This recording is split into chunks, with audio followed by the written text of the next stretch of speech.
Il est 19h30, c'est l'heure de votre rendez-vous avec l'actualité sur la MBC. Voyons le sommaire pour démarrer. Une crise politique qui prend un nouveau tournant. Le président malgache exfiltré par un avion militaire français selon RFI. Et puis la Gen Z, ce mouvement jeune et engagé qui fait beaucoup parler de lui. Un membre nous livre son témoignage. On vous explique aussi ce qui se cache derrière ce terme. Une plainte déposée à Maurice contre deux personnalités malgaches, dont l'ex-premier ministre. L'association Action pour le droit et le développement de Madagascar les accuse de dilapidation de fonds publics et de fuite de capitaux. Encore plus accessible aux propriétaires, le coup d'envoi de la campagne élargie de puçage et d'enregistrement des chiens donnés à Grand-B. Conflit Israël-Gaza, libération des derniers otages israéliens vivants. Donald Trump salue l'aube historique d'un nouveau Moyen-Orient. Bonsoir à tous. C'est confirmé, le président malgache a été exfiltré par un avion militaire français hier. Cette information publiée par Radio France Internationale intervient après un accord avec le président français Emmanuel Macron. Le président malgache se serait donc envolé pour une destination inconnue selon RFI. Valérie Cali. Depuis hier, des rumeurs circulaient sur la présence ou pas d'Andra Joël dans le pays. Les sites d'information évoquaient un départ du palais présidentiel vers l'île Sainte-Marie pour ensuite une sortie du pays à bord d'un avion militaire. La présidence dit qu'il est encore sur l'île, mais d'autres sources disent qu'il n'est plus sur Hamata. Donc, on ne peut pas vraiment confirmer la présence ou l'absence du président de la République pour le moment. On doute vraiment qu'il reste au pays parce que le peuple demande déjà sa démission. Rumeur confirmée en début d'après-midi, le site d'information de Radio France Internationale annonce que le président Andra Joël a été exfiltré par un avion militaire français. Un accord entre président à président, dit RFI, précisant que la France ne va pas intervenir dans le conflit malgache. Quelle est la destination du président malgache ? Il n'est pas à La Réunion. Dubaï est cité. Un flou, alors même qu'une allocution à la nation est annoncée pour 19h ce soir, 20h30 heure de Maurice. La Gen Z attend un sursaut de la part d'Andra Joël. Seul son départ de la présidence permettrait au mouvement de croire que changement il y aura. C'est vraiment la demande de tout un peuple. On n'essaie pas de faire un coup d'État, mais on veut qu'il soit conscient que le peuple veut un changement, la fin de la corruption, la fin de l'oppression. Donc, soit il démissionne, soit il prend cette décision de démissionner parce que c'est le bien pour tout un peuple. Et s'il ne démissionne pas ? Par rapport à cela, donc, on continuera nos revendications. Il clame haut et fort partout qu'il y a un coup d'État alors que le peuple ne veut plus de lui.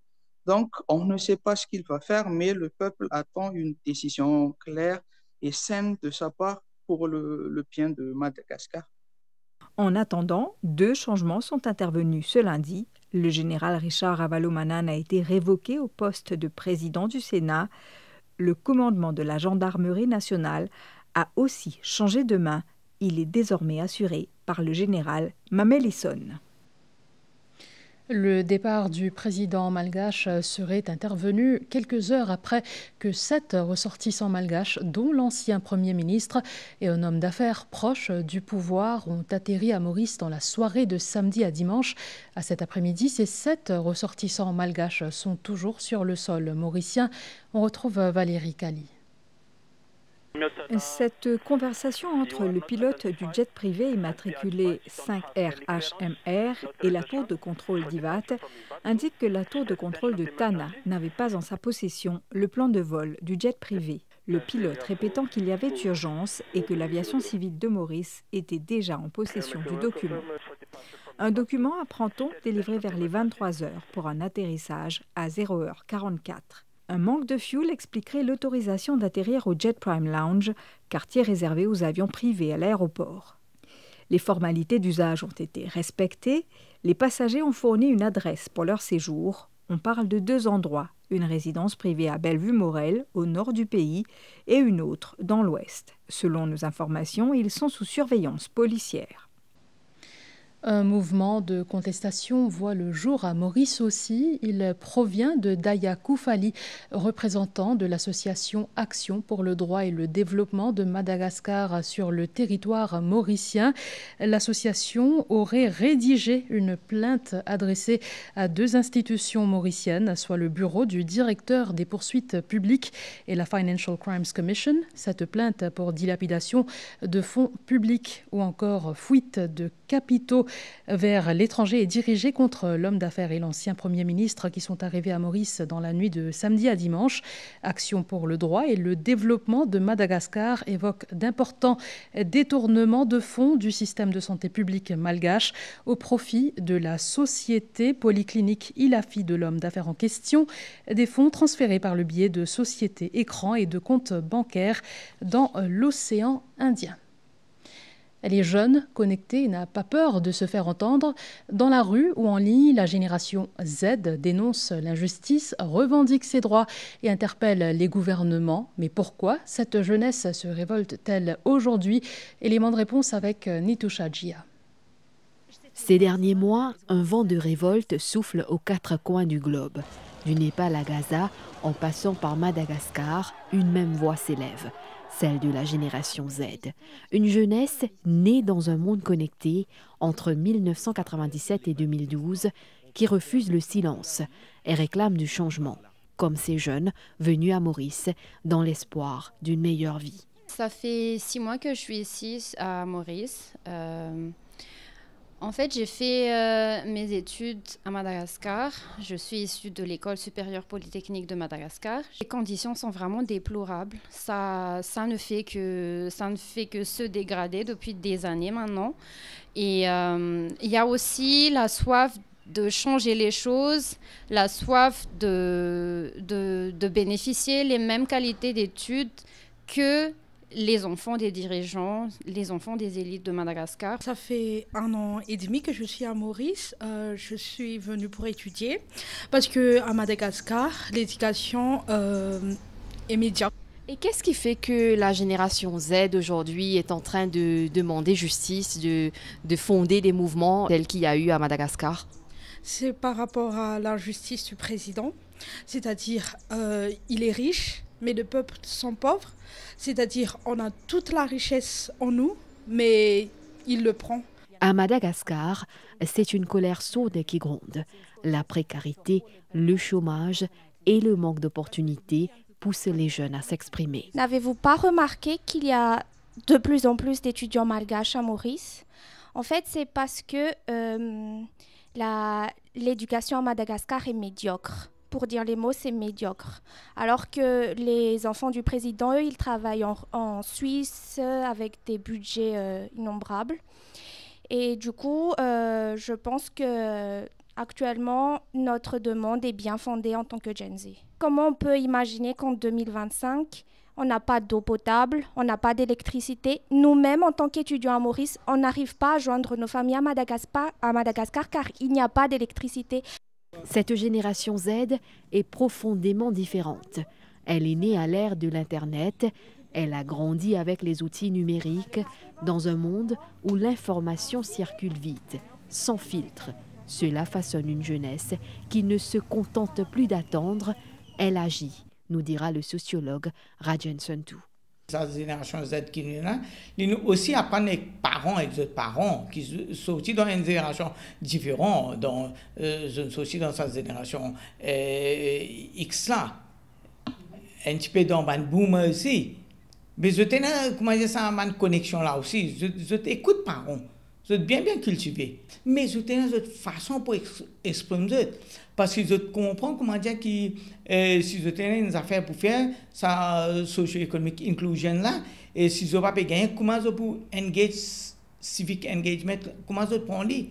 Qu'ils soient à Katmandou, à Gaza ou à Tana, ces jeunes ont un point commun, une conscience aiguë de l'injustice et une volonté de la dénoncer. Une chose est sûre, la génération Z ne va pas se taire.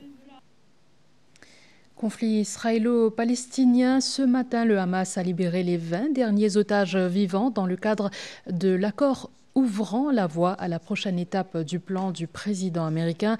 Le Premier ministre israélien a remercié Donald Trump, salué la libération des otages et estimé que le temps pour la paix était venu. Annabelle Volbert.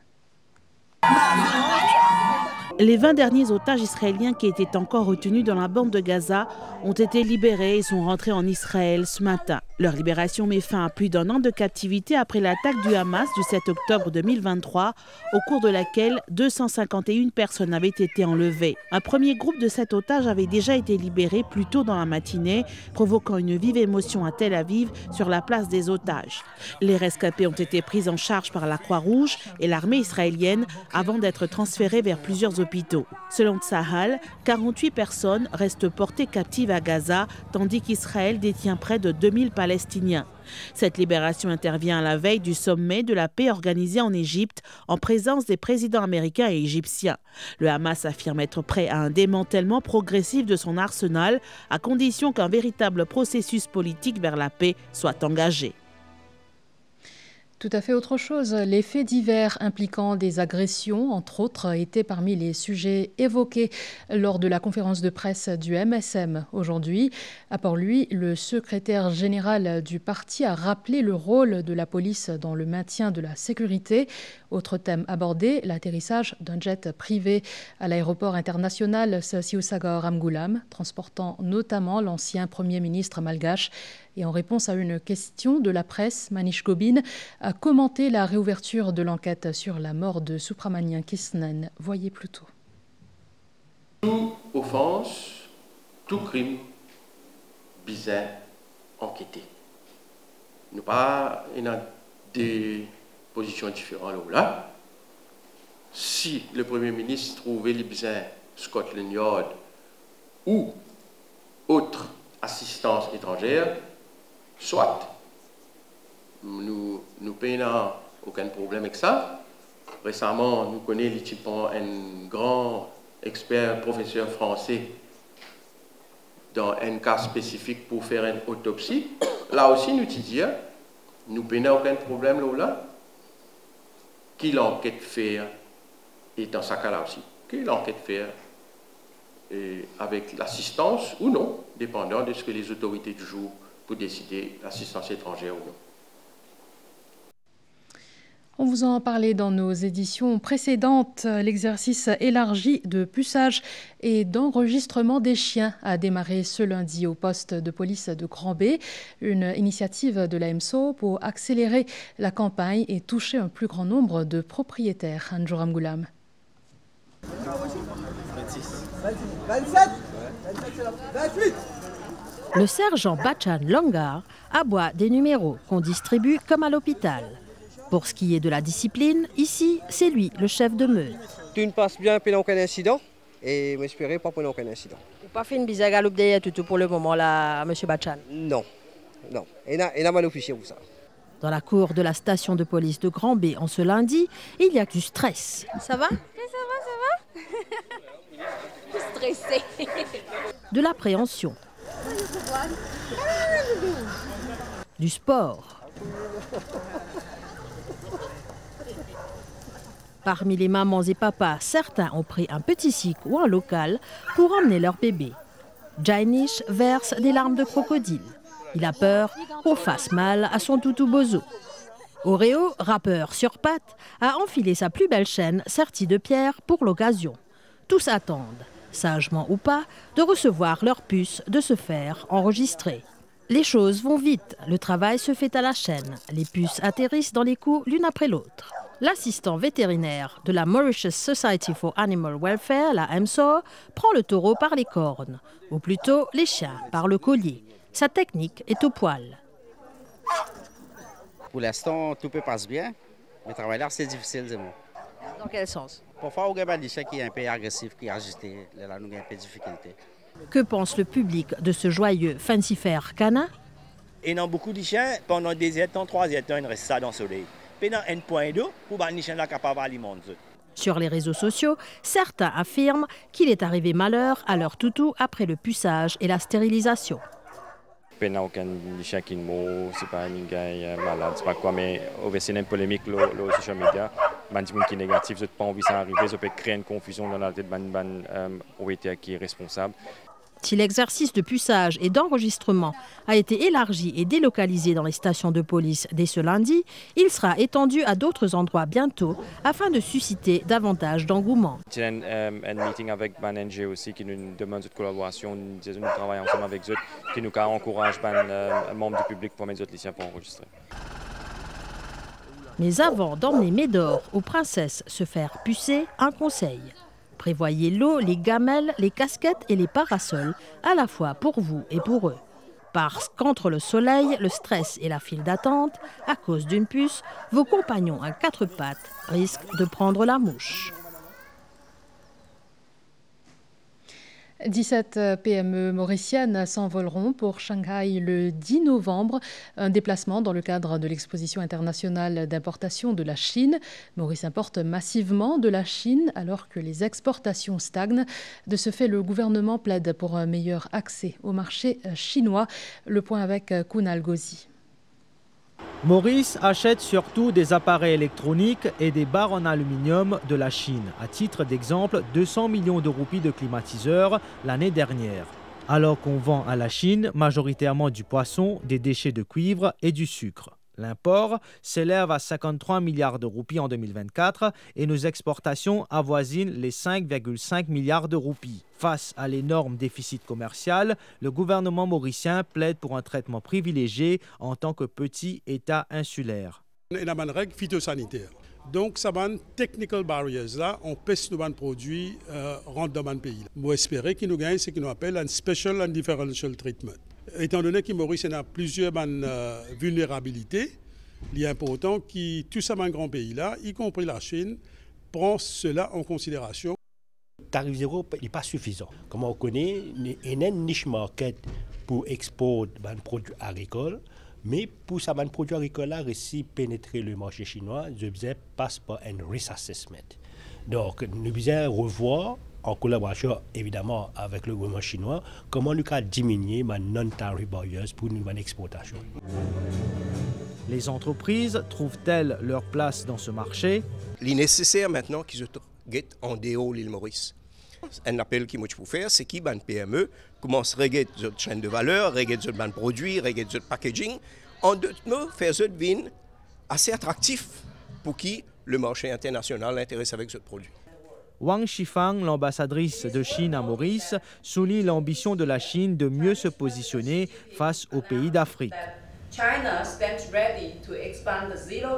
La Chine est prête à étendre le zéro tarif à 100% des produits importés de tous les 53 pays africains ayant des relations diplomatiques avec la Chine à travers un accord cadre sur le partenariat économique pour un développement partagé. Nous pensons que cette initiative historique va créer de nouvelles opportunités pour les pays africains, y compris Maurice. L'exposition de Shanghai, prévue le 10 novembre prochain, offrira un espace d'exposition de 360 000 m² aux pays africains où 3 000 nouveaux produits sont lancés chaque année. La Mauritius Revenue Authority revoit le seuil d'enregistrement à la TVA. Désormais, les entreprises réalisant un chiffre d'affaires de plus de 3 millions de roupies contre 6 millions auparavant devront s'enregistrer. Environ 7 000 PME sont concernées. De son côté, la CIM pointe du doigt certains commerçants qui, selon l'instance, en profitent pour exploiter les consommateurs. Soumera Oukbarali. Il est 11 h, les tâches se multiplient, l'heure du déjeuner approche. Très vite, la file d'attente s'allonge. Dans cette entreprise à Rosehill, vieille de 50 ans, une trentaine de travailleurs s'activent à toute vitesse pour répondre aux commandes. Ici, une paire de dol pourri est vendue à 25 roupies, incluant la taxe sur la valeur ajoutée. Au fait, depuis en 2023, nous avons fini par être disturbés. Et jusqu'à là, nous avons supporté. À l'avenir, on ne connaît pas comment ça peut être, mais nous payons ces codes nous prix. 25 roupies pour le moment. Quelques entreprises ont déjà augmenté leur prix de dol pourri. Certaines vendent désormais une paire de dol pourri à 28 roupies 50. Nous avons tenté d'obtenir leur réaction, mais elles n'ont pas souhaité commenter. Même s'il reste un menu quand même très abordable, les prix forcément ils peuvent affecter des gens, surtout avant une faible revenu. Je pense qu'il est assez logique parce qu'il est tout à fait monté. Donc, obviously, Michel a augmenté ce prix pour être capable de faire ce profit. Quoi. Et dans le monde, il y a un cas si vous êtes capable, si le design, oui, du monde côté. Il n'est pas capable. Selon la CIM, aucune augmentation n'est justifiée, la subvention sur la farine étant toujours maintenue. Les matières premières de l'huile baissées sensiblement. Je n'ai pas fait une baisse aucune dans le pourri. Je n'ai pas une baisse aucune rôti. Dès le départ, à ce là, il ne faut dépasser aucun dans le pourri, même moi, je dépassant les 20 roupies. La MRA a revu le seuil d'enregistrement à la TVA. Désormais, les entreprises dont le chiffre d'affaires dépasse 3 millions de roupies au lieu de 6 millions de roupies doivent s'enregistrer. La Mauritius Revenue Authority veille au grain. Un individu qui est enregistré avec la MRA et les publicitaires charge VAT à tous ses clients. Mais qui les gagne en retour? Tout le achat qu'il peut faire, qu'il peut payer la VAT, il est capable de réclamer ça, c'est-à-dire il est capable de prendre une déduction pour ça. Toute bonne compagnie et individu qui enregistré avec la MRA, ils ont besoin obligatoirement donner un reçu VAT. Environ 7 000 entreprises sont concernées par cette mesure et près de 3 000 se sont déjà enregistrées pour la TVA. Les dangers financiers du monde numérique étaient au cœur d'un événement organisé par la Financial Services Commission à Bel Air il y a quelques jours. Les habitants ont répondu présents pour s'informer sur les pièges à éviter. Cette démarche s'inscrit dans le cadre de la World Invest Week de l'Organisation internationale des commissions de valeurs. Krishan Sitia. Sensibiliser les plus vulnérables aux arnaques financières du monde numérique, l'une des responsabilités de la Financial Services Commission. Au centre communautaire de Bel Air, ils étaient nombreux à s'être déplacés pour s'informer sur les dangers à éviter. Un bon éclaircissement. Comment nous faisons gérer nos budgets, comment nous faisons planifier nos côté finances, et comment nous prenons des précautions pour protéger nous-mêmes. Nous, en tant qu'enseignants, je pense que ça est bien bénéfice pour nous parce que surtout nous économisons nos petits casques qui nous gagnent casse pension et des gens comme ça doivent profiter pour venir envers nous et pour on a. Les escroqueries et fraudes en ligne demeurent l'une des cybermenaces les plus répandues à Maurice.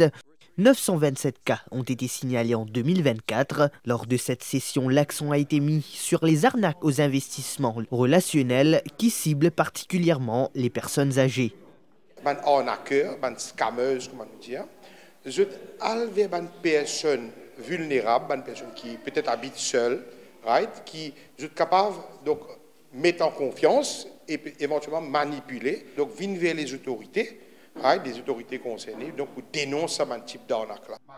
D'autres sessions de ce genre ont été organisées à travers le pays dans le cadre de la World Investor Week, une initiative de l'Organisation internationale des commissions de valeurs à laquelle la FSC est affiliée. Dans quelques jours, cela fera 5 ans depuis l'assassinat de Subramanian Kisnen. Le corps de cet agent politique avait été retrouvé partiellement calciné le 18 octobre 2020 à Telfer. À l'Assemblée nationale, vendredi, le Premier ministre a annoncé que l'enquête policière sera rouverte d'ici 1 mois. Dans l'émission Grand Titre ce soir, l'avocat Sanjeev Tilokdari souligne qu'il faut se baser sur les conclusions de l'enquête judiciaire pour trouver les coupables. Il répondait à Migan Ponapanaiken. Ça retrace tout dans proceedings, l'enquête judiciaire. Je demande une copie recommandation et à partir de là, je supplémente d'après l'évidence qui découlait dans la cour Moka. Et il y a beaucoup de cas qui appellent using office to obtain gratification. La police est hostile, la police, c'est-à-dire la police, comment dire, une institution importante, mais certains éléments sont bien hostiles, pas de faire l'enquête là-dedans. peut mislead la cour et n'a pas officier un warning perjury plusieurs fois avec magistrat dans la cour. On comprend qu'il s'abonne CCTV footage là, ineffacé ou pas disponible. Qui l'information maintenant? C'est facile pour dire qu'il n'est pas disponible, mais il y a une technologie, il y a un informaticien qui est capable de retracer. Ça, c'est une CCTV caméra là, c'est une technologie bien avancée. Nous pouvons Safe City système de Maurice qui nous coûte presque 18 millions de roupies. Ou en tant qu'homme de loi, basé sur ça, rapport, l'enquête judiciaire qui est dans la pour, il y a assez d'éléments dans ce rapport-là pour qui? Il y a assez d'éléments, il y a beaucoup d'offenses using office to obtain gratification for others. Il y a une conspiracy qui vient de dérouler, conspiracy to commit murder. Et il a révisé ça l'étape qu'on a découvert sa CCTV caméra, comment Kisnan peut disparaître à 4 bonnes Palma. Ce qui est pour dire, le groundwork fini faire. 99% de travail fini faire, reste seulement 1% de travail à compléter. Et 1% de travail à compléter là, peut-être c'est 1% de travail qui est capable de prendre encore beaucoup de temps?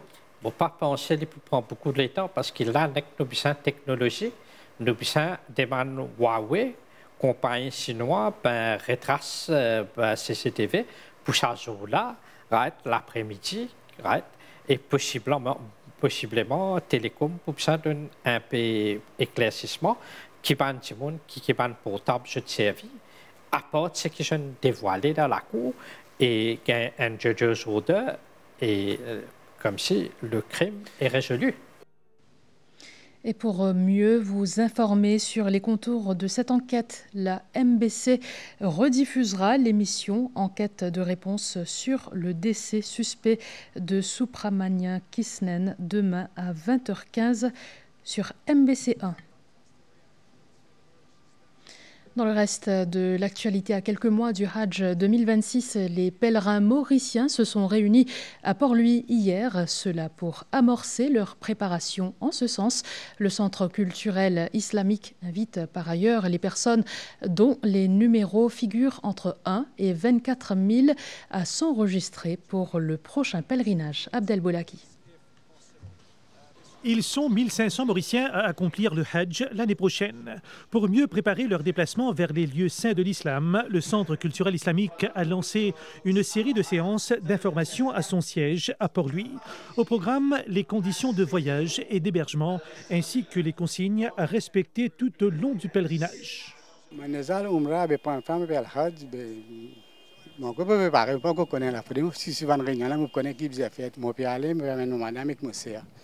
Nous faisons l'application il y a 8 ans de cela, mais maintenant, le grand jour est arrivé. Nous pouvons préparer nous pour un grand moment, un moment de sacrifice que nous pouvons faire. Depuis 2019, nous inscrit et cette année-ci, comme si là, nous avons l'occasion de venir là, qui nous donne une parade, un message. Le personnel de l'ICC est pleinement mobilisé dans le cadre de cet exercice. Les recommandations du récent rapport sur l'organisation du Hajj à Maurice seront également prises en compte pour le prochain pèlerinage. Aujourd'hui, les gens peuvent enregistrer online. Aujourd'hui, les gens peuvent rentrer dans une mosquée, quand on affiche un QR code, ils peuvent capable de scanner. Là, nous pour recruter très prochainement. Et puis tout le manquement qu'il y a, nous ne pouvons pas dire ça. Et Inch'Allah, nous pouvons trouver dans 26 et 27, Hajj pour dérouler dans une condition qui est très correcte. À l'échelle mondiale, environ 1,8 million de musulmans se préparent à entreprendre le Hajj à la Mecque, prévu vers le 4 juin 2026.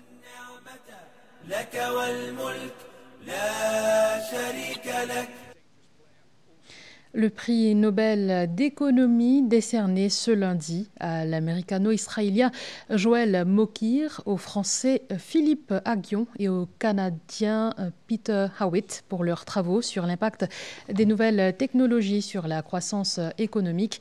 Seul à ne pas avoir été prévu dans le testament d'Alfred Nobel. Le prix d'économie a été créé par la Banque centrale suédoise. À la mémoire de l'inventeur, il s'est ajouté en 1969 aux 5 traditionnelles récompenses.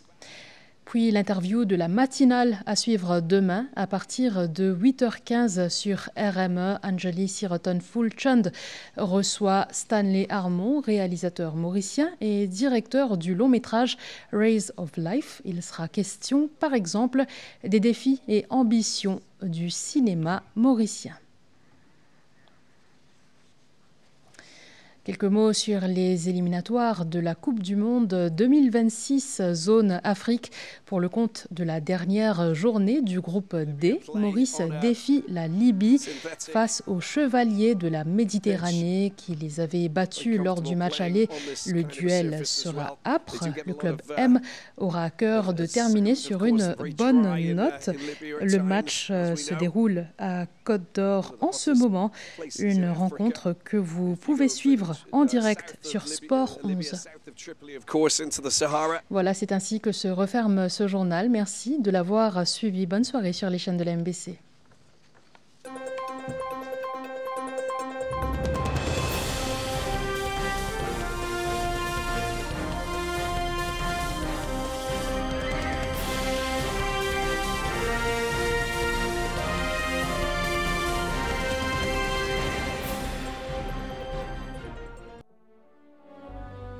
D'après la loi, the United Nations Sanctions Act 2019, UNSA, ban qui est engagé d'activités comme terroristes, financement terroriste et prolifération d'armes, risque de trouver soutenir le UN Consolidated List et la liste Designated Parties. National Sanctions Secretariat pour émettre un communiqué chaque fois qu'il y a un changement de la liste. Visite nssec.gouv.org pour plus de détails. Dites merci d'une manière qui fera plaisir à quelqu'un. Merci, madame. Passez une bonne journée. Achetez 2 Cadbury Dairy Milk de 80 grammes ou un Cadbury Drinking Chocolate de 450 grammes. Visitez Cadbury.africa et écrivez un chaleureux message de remerciement à quelqu'un de spécial. Offre soumise à condition. Cadbury, there's a glass in half in everyone. Venez profiter des hot deals sur toute la gamme qu'il y a.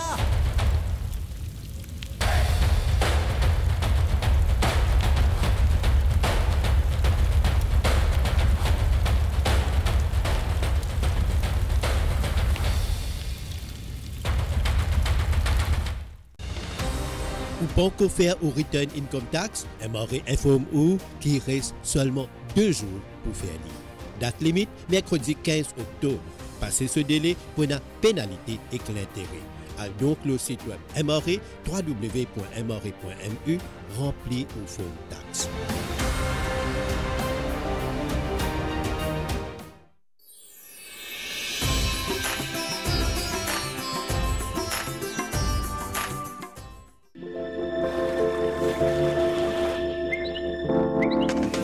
Pas de système majeur à signaler pour Maurice et Rodrigue. Sachez aussi que des nuages associés à une onde venant de l'est-sud-est influencent le temps à Agalega.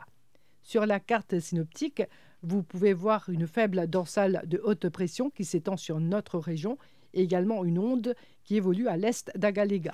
Prévision pour Maurice, mi-couvert durant la nuit. La température minimale variera entre 15 et 17 degrés sur les hauteurs et entre 19 et 22 degrés sur le littoral. Il fera beau demain. La température maximale variera entre 23 et 25 degrés sur le plateau central et entre 27 et 30 degrés dans les régions côtières. Le vent soufflera de l'est-sud-est à environ 20 km/h. Mer agitée au-delà des récifs avec des vagues de l'ordre de 2 mètres. Rodrigue, il fera beau durant la nuit. La température minimale sera entre 18 et 21 degrés. Mi-couvert demain, la température maximale variera entre 26 et 28 degrés. Le vent soufflera de l'est-sud-est de 25 à 35 km/h avec des rafales de l'ordre de 60 km/h. Mer forte au-delà des récifs avec des houles du sud-ouest de l'ordre de 2,50 m. Il est déconseillé de faire des sorties en haute mer. Agalega, période nuageuse avec des averses. Ces averses seront fréquentes durant la nuit et accompagnées d'orages isolés. La température minimale sera d'environ 25 degrés. Des averses sont toujours attendues demain. La température maximale sera d'environ 30 degrés. Le vent soufflera de l'est-sud-est à environ 20 km/h, se renforçant avec des rafales sous les averses. Mer forte avec des houles du secteur sud de l'ordre de 2,50 m. Il est déconseillé de faire des sorties en mer.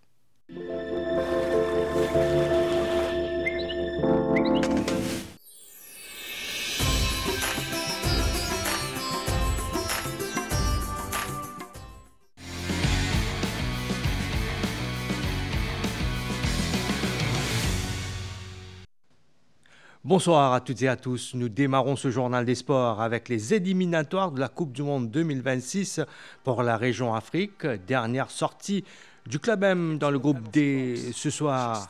Donc un match qui a démarré à 20h. Un match sans enjeu pour notre sélection nationale face à la Libye qui possède une mince chance d'être meilleur second. La rencontre passe en direct actuellement sur MBC Sport 11. Je vous le rappelle.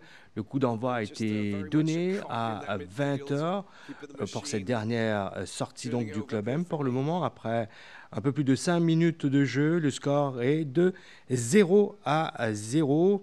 Un match bien évidemment qui se joue au complexe multisport de Côte d'Or. Nous retrouvons à présent notre collègue Ashley Sitana qui est sur place à Côte d'Or. Ashley, bonsoir. Décrivez-nous l'ambiance sur place. Bonsoir Vikash, bonsoir à tous. Et oui, l'ambiance est électrique ici au stade de Côte d'Or pour le dernier match du Club M face à la Libye dans le cadre des éliminatoires de la Coupe du Monde 2026. Et comme vous pouvez le voir derrière moi, le public pousse l'équipe mauricienne à fond pour cette dernière rencontre. Et même si la sélection nationale est déjà éliminée, les supporters veulent voir du cœur, du jeu et de la fierté sur la pelouse. L'équipe remaniée avec plusieurs changements compte ce soir sur les bancs. Mathieu Étrange et Ashley Nazira rappelés pour ce dernier début. Et en face, la Libye, troisième du groupe D, doit absolument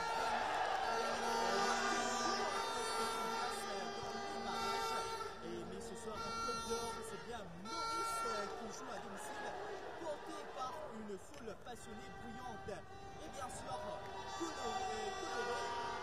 Alors je vous rappelle que cette rencontre sur la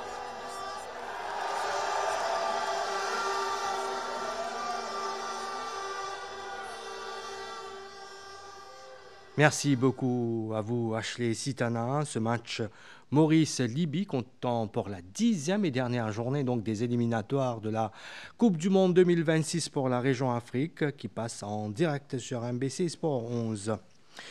Dans le cadre du Pink October, le mois international de sensibilisation au cancer du sein, la branche de Beau-Bassin-Rosil de la Commission nationale du sport féminin a réuni ses membres jeudi dernier au Plaza. L'objectif était de se servir du sport comme tremplin pour les sensibiliser sur la prévention et l'importance du dépistage précoce. Une journée placée sous le signe du rose et de la solidarité, rythmée par plusieurs démonstrations d'activités sportives et de bien-être ou de remise en forme comme le tai chi ou la zumba. Revenons à présent sur les éliminatoires de la Coupe du Monde 2026. Toujours dans la région Afrique, le Ghana a confirmé sa qualification après sa victoire 1-0 face aux Comores. C'était hier. Il s'agira de sa 5e participation lors des 6 dernières éditions. Dans la zone Europe, par contre, les Pays-Bas restent sur une bonne lancée et a facilement battu la Finlande. Voyez ce compte-rendu de Rajiv Gunput. Le Ghana tient son billet pour la prochaine Coupe du Monde de football. Face aux Comores, une victoire par 1-0 a suffi. Mohamed Kudus, buteur à la 47e minute, soit en début de deuxième période. Les talentueux Ghanéens participeront à une phase finale du mondial pour la 5e fois. Ils terminent largement en tête du groupe I devant Madagascar. En zone Europe, les Pays-Bas gardent la tête du groupe G après une victoire facile par 4-0 face à la Finlande. Retenons le joli parcours des îles Féroé, 3e de la poule L, à 1 point de la République tchèque. Les îles Féroé ont battu cette nation par 2-1. Groupe dominé par la Croatie. Le Danemark, l'Écosse et la Roumanie ont également gagné dimanche soir. suite de ces dernières rencontres de la phase de poule en Afrique. Dans le groupe B, le Soudan du Sud et le Togo se sont quittés sur un nul de 0-0 cet après-midi.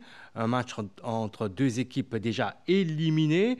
Dans le groupe C, le Lesotho, avant-dernier au classement, joue en ce moment à domicile face à la Lanterne Rouge, le Zimbabwe. Dans le groupe D, le duel à distance entre le leader, le Cap-Vert, et son dauphin actuel, le Cameroun, prend fin ce soir. Le Cap-Vert reçoit la Lanterne Rouge, les Swatini. En ce moment, les Camerounais accueillent l'Angola, 4e au classement. 2 points séparent les Cap-Verdiens aux Lions indomptables. Dans le groupe H, la Tunisie, déjà assurée de la qualification, a battu la Namibie 3-0. Le Libéria a pris un point de son déplacement en Guinée équatoriale. Et dans un match sans enjeu, Sao Tomé s'est imposé par 1-0 face au Malawi. Les rencontres de ce groupe ont été disputées à 17h. Dans la zone Europe à présent, dans le groupe A, match au sommet entre l'Irlande du Nord et l'Allemagne qui ont 6 points chacune.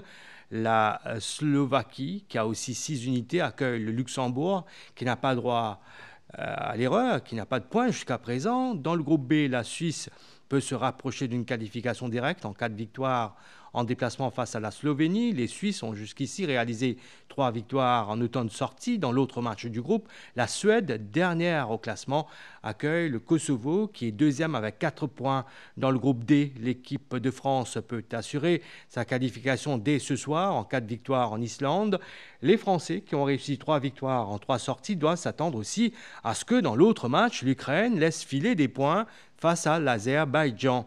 Dans le groupe J, la Macédoine du Nord, leader avec 12 points, aura comme adversaire le Kazakhstan. Le Pays de Galles, 3e avec 10 points, rencontrera la Belgique qui est 2e avec 11 points. Le point sur ces éliminatoires du Mondial 2026 qui nous amène à la fin de cette page des sports. Merci et bonne soirée à toutes et à tous.